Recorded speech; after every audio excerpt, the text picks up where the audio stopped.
Bismillahir-Rahmanir-Rahim. Senator Javed Jabbar, Dr. Jeffrey Sachs, Chief Guest, Mr. Zakir Mahmood, Chairman, AKU Board of Trustees. President Suleiman Shahabuddin, Provost and Vice President Academic, Dr. Karl Amrein. Distinguished University Professor Dr. Zulfikar Bhutta, guests and colleagues. Assalamu alaikum and good evening.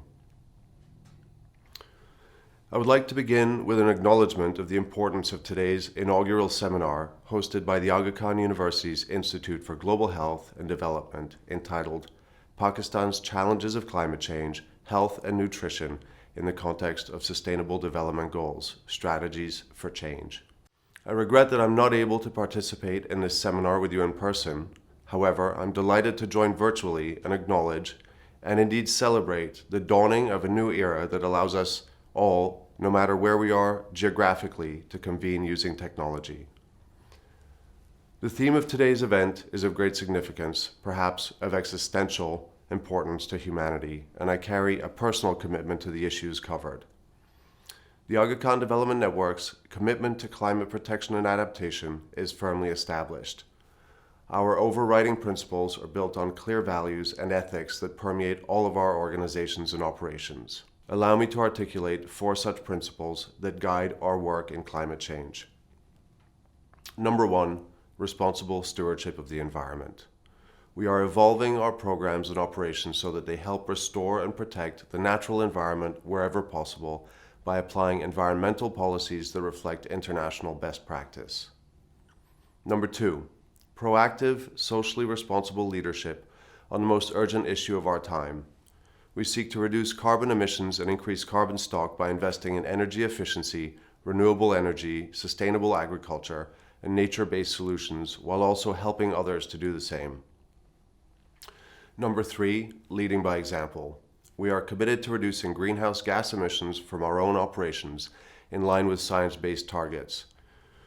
We will reduce carbon to net zero across AKDN by 2030.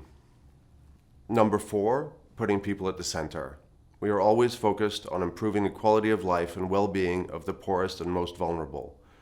The communities we serve are at the greatest risk, so we are building climate resilience across geographies by working with communities alongside government, civil society, and the private sector. We want to ensure that in the face of climate change, people not only survive, but also thrive. The AKDN is active on environment and climate change issues across 30 countries, and we see increased and accelerated action as a moral imperative. We can and must do more. Before turning to Pakistan, I would like to share several examples of our work elsewhere in the world to help illustrate the range of our activities. In Kenya, we are working with local organizations to replant the forest and nurture environmental conservation along the Great Rift Valley. In Tajikistan, the Aga Khan Agency for Habitat is working with mountain communities to help them prepare for increased disasters from flooding and glacial melt, to protect critical infrastructure and essential services, and to plan for the future. In Afghanistan, a 400-kilowatt solar plant generates over half of the electricity supply for our 141-bed hospital, an approach we want to adopt across the almost 800 health facilities we operate globally.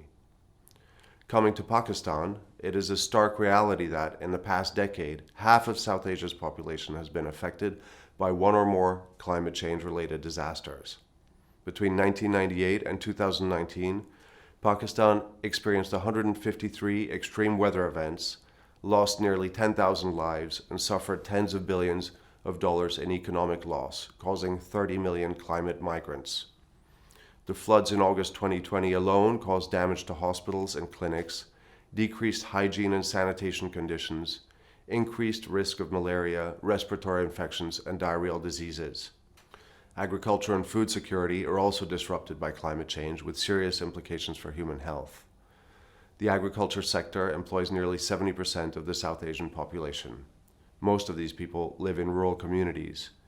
Extreme weather events are expected to reduce crop production in South Asia by 30% and lead to exposure to diseases such as malaria. In a subcontinent where food insecurity and malnutrition are already excessive, this could have disastrous consequences. All of the AKDN agencies in Pakistan are devoted to making a difference.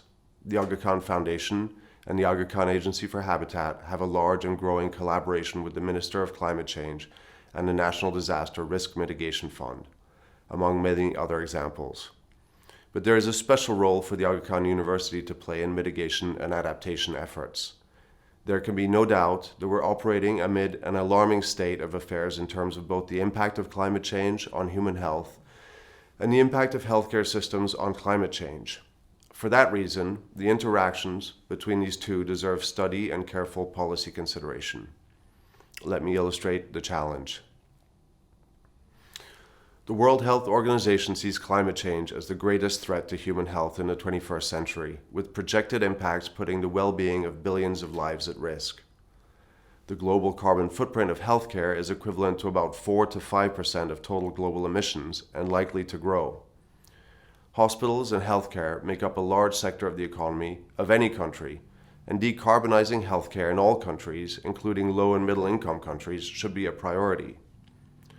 For 24 low to middle income countries, the British Medical Journal says, quote, "Achieving universal health coverage could result in an additional 382 million tons of carbon dioxide equivalent a year," end quote. This would actually increase the global carbon footprint of healthcare by about 16%.